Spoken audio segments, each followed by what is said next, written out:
কি না করেছি তার জন্য, নিজের জীবনটা দিতে চেয়েছিলাম, কিন্তু শেষ পর্যন্ত সে আমার সাথে থাকলো না। তো এক ভাই আমাকে বলতেছিল আমি একটা মেয়েকে অসম্ভব ভালোবাসতাম, সেও আমাকে অনেক ভালোবাসতো, কিন্তু আমাদের দুজনের ধর্ম ছিল আলাদা আলাদা, তারপরেও সে আমাকে অনেক ভালোবাসতো। একদিন তার কাজিনের ফোন দিয়ে আমাকে ফোন দিল, বলল তার নাকি বিয়ে ঠিক হয়ে গেছে। আমার মনটা ভেঙে গেল। তারপরও তার সাথে অনেকভাবে যোগাযোগের চেষ্টা করেছিলাম। তার তো ফোন ছিল না, সে তার কাজিনের ফোন দিয়ে কথা বলতো। তার বাবা মার ভয়ে কথা বলতে পারতো না। তার একটা ভাই ছিল, তার ভাইকে অনেক ভয় পেত। তার ভাই অনেক রাগী ছিল। একদিন তার ভাই তাকে অনেক মারছিল, তারপরও সে আমার সাথে যোগাযোগের চেষ্টা করতো। বিশ্বাস করেন ভাই, তাকে বাসার বাইরে যেতে দিত না, এই জন্য আমার সাথে তেমন একটা যোগাযোগ করতে পারতো না। আমি বাসা থেকে অনেক যোগাযোগের চেষ্টা করেছি, কিন্তু একটা সময় যোগাযোগ করতে পারি নাই। দিন দিন নিজেই শেষ হয়ে যাচ্ছি, বুঝতে পারছি না আমার সাথে কি হচ্ছে। একটা সময় কি ছিলাম, এখন কি হয়ে গেছি। আমি কখনো সিগারেট খাইতাম না,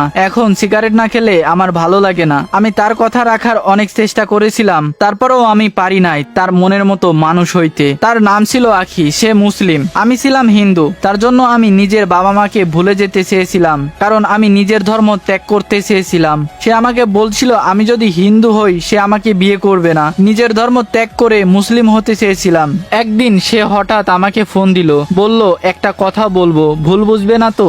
আপনাকে কিভাবে বলবো সেটা বলার মতো আমার মুখ নাই। আমি বললাম সমস্যা নাই, বলো। সে আমাকে বলে তার নাকি বিয়ে হয়ে গেছে। তারপর সে আমাকে বলতেছে আপনার জীবনটা আমার জন্য নষ্ট করেন না। আমি বললাম পারবো না আপনাকে ভুলে যেতে, আপনার জন্য আমি সারা জীবন অপেক্ষা করব। আমি আমার প্রিয় মানুষটাকে হাসি মুখে বিদায় দিলাম। আমি চাই সে দূরে থাকুক, সুখে থাকুক, ভালো থাকুক। ভাইয়াটাকে কিছু কথা বলি, আসলে ফ্যামিলির জন্য আপনার কাছে সে আসতে পারি নাই। আপুটার যদি চেষ্টা থাকতো অবশ্যই আপনার কাছে আসতে পারতো, কিন্তু তার তো বিন্দুমাত্র ইচ্ছা নেই আপনার কাছে আসার। আর বেশিরভাগ সম্পর্ক নষ্ট হয় ফ্যামিলির কারণে। হ্যাঁ, একটা ফ্যামিলি চাই তার সন্তান সুখে থাকুক, ভালো থাকুক। ভালো থাকা আর ভালো রাখার চেষ্টা করতে করতেই কখন জানি ফ্যামিলি তার প্রিয় জিনিসটাকেই কেড়ে নেয়। ভাইয়ের ক্ষেত্রে ঠিক এই সমস্যাটাই হয়েছে যে ফ্যামিলি তাকে জোর করে বিয়ে দিয়ে দিছে। আর আপুটার যদি ইচ্ছা থাকতো অবশ্যই সে আসতে পারতো, কারণ ফ্যামিলি কোনো বিষয় ছিল না, যদি ফ্যামিলিকে মানিয়ে নিতে পারতো। তবে একটা জিনিস আমার খুব খারাপ লাগে, স্বপ্ন দেখায় যে মানুষগুলো চলে যায় না, আসলে তারা ভালোবাসতে জানে না। কিছু কিছু মানুষ আছে যেগুলা হচ্ছে মন নিয়ে খেলা করতে জানে।